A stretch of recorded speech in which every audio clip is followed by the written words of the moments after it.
dans 6 derniers mois, ça y est, organisé plusieurs sessions formation, mais c'était pratiquement pour les hauts cadres de la direction des ingénieurs, pratiquement, qui te suivent série de formations, ça y est. Et nous sommes capables de dire que les bienvenus, le fait que génie scolaire ait pensé organiser cette session pour d'autres agents au niveau de cette direction. Donc nous remercions pour l'initiative ça qui joue un appui UNESCO qui permet que nous sommes capables d'avancer dans ce sens-là. Donc on dit durant les sessions de formation passées avec les ingénieurs, il était beaucoup plus question de choses très dures. Donc on va laisser un petit peu le sable, le béton, le fer, calcul de matériaux, calcul de résistance, etc., des choses très techniques pour parler pratiquement de ressources humaines, parce qu'il y a une autre catégorie d'agents au niveau de cette direction. Ils ont même tout, ils ont contribué pour permettre que la direction soit capable de fonctionner. Et c'est toute contribution, ça nous aligner, nous mettre une à côté de l'autre, qui fait que la direction a existé et qui fait que la direction elle-même l'arrivée fonctionner. Donc, nous avons fait une blague avec le directeur matin, de dire, même quand nous avons dit direction de génie scolaire, il faut ajouter pendant ce temps-là et de ressources humaines, parce que le travail ça qui pourra le faire pendant cette session de formation quand même, il y a un pile pour loin en question de ressources humaines. Mesdames et messieurs, c'est un honneur pour moi de prendre la parole aujourd'hui à l'occasion du lancement de cette formation dédiée au renforcement des compétences administratives et logistiques de notre direction.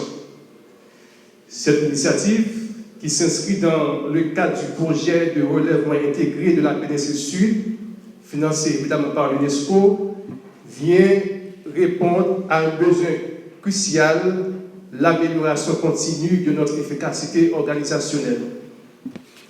La direction du génie scolaire est un maillon essentiel de la mise en œuvre des infrastructures éducatives à travers tout le pays.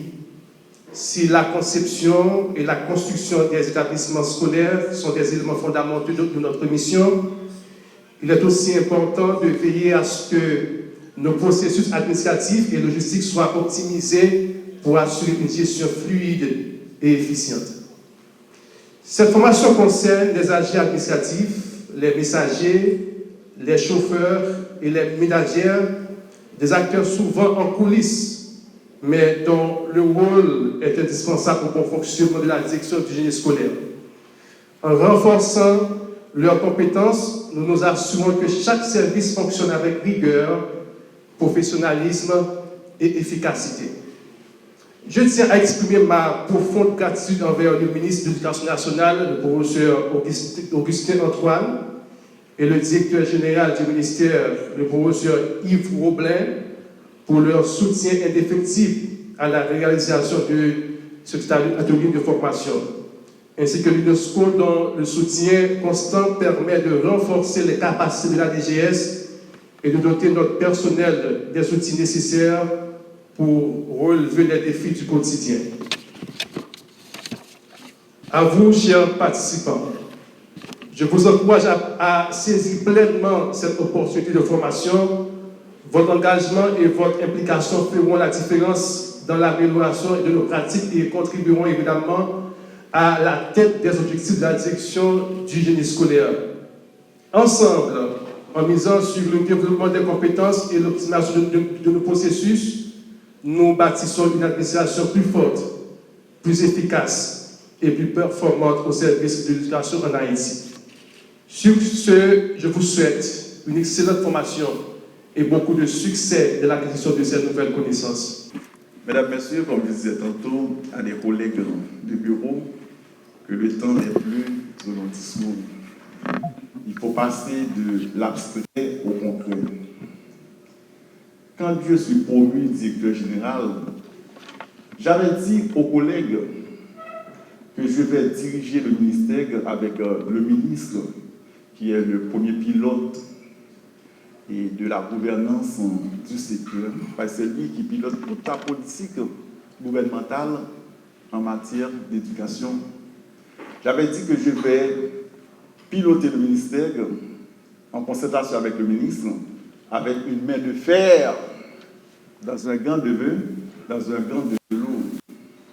C'est une métaphore que nous avons utilisée après la révolution industrielle qui a triomphé, qui a éclaté à la fin du 19e siècle européen.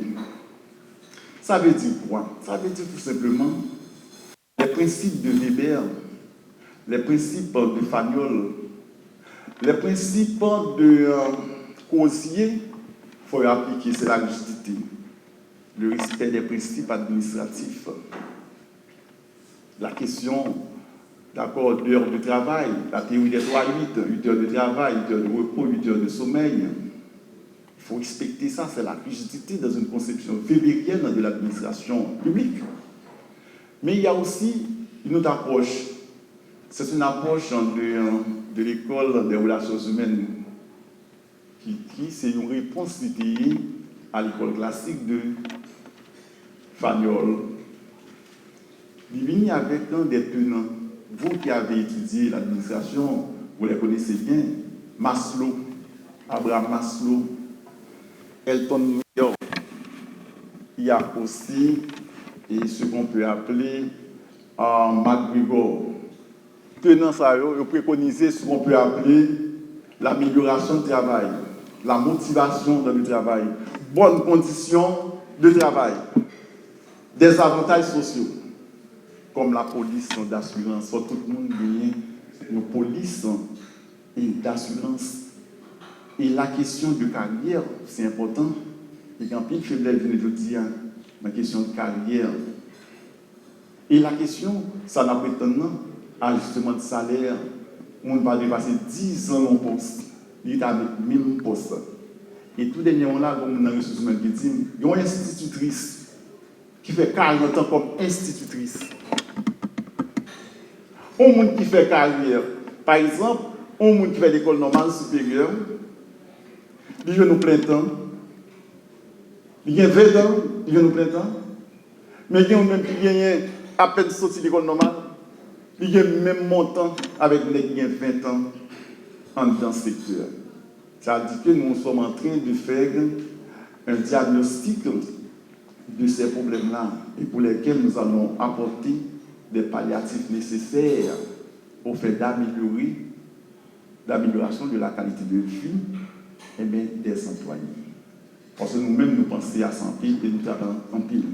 Direction ressources humaines, nous n'est pas là seulement pour faire mouvement personnel, mais nous là tout pour réfléchir sur l'amélioration qualité de vie, que ce soit directeur technique, que ce soit cadre, que ce soit, et comme on dit tantôt, le personnel de soutien, etc., le personnel administratif, etc. Évidemment, il faut penser à tout le monde. Évidemment, comme j'avais dit tantôt, la mission qui m'était dévolue pour ce matin, c'était d'ouvrir la session, sur la formation des secrétaires, des messagers, des commis, des agents administratifs. Et je pense même que la formation que vous allez recevoir, et cette formation à travers laquelle vous allez avoir beaucoup d'informations, beaucoup de renseignements exacts sur les pratiques. Et que vous allez mettre cette formation-là à la portée du ministère aux fins d'efficacité et d'efficience.